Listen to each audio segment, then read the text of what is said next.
Zbog neispravnosti crpne stanice na raskrsnici ulica Bartog Bele i Jože Fatile u Mužlji, gradskom ombudsmanu su se žalili brojni građani, dok je jedno od njih podnelo i pismenu predstavku. Žalilo se na činjenicu da u ovoj ulici Bartog Bele u Mužlji ne može da se priključi na kanalizaciju, odnosno da na crpnoj stanici koja je iza nas ne postoji jedna pumpa koja treba da se stavi u funkciju kako bi stanovnici ne samo njegove kuće, nego ovog dela ulice mogli na tu kanalizaciju da se priključe.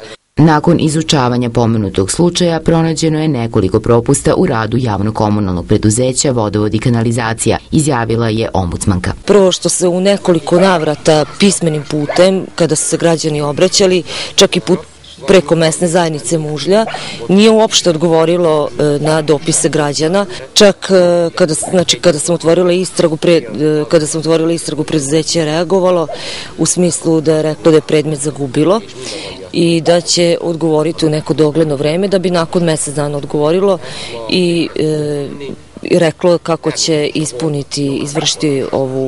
završiti tu pumpu u roku do avgusta meseca 2011. godine.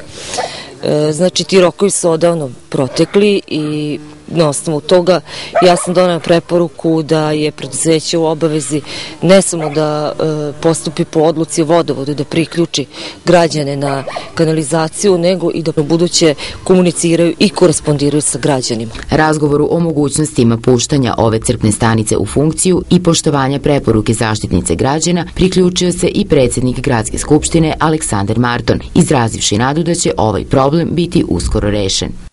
Mi smo pre nekoliko dana dobili predstavku od gospođe zaštitnice građana Zrenjanina i naravno Skupština grada Zrenjanina je praktično drugostepeni organ i mi želimo da se naravno sve preporuke ispoštuju i u ranijem nekom periodu nije baš sve bilo ispoštovano. Na nama je naravno da probamo da samu instituciju zaštitnika građanina u Zrenjaninu zaštitimo i ta kancelarija veoma dobro funkcioniše nekoliko godina.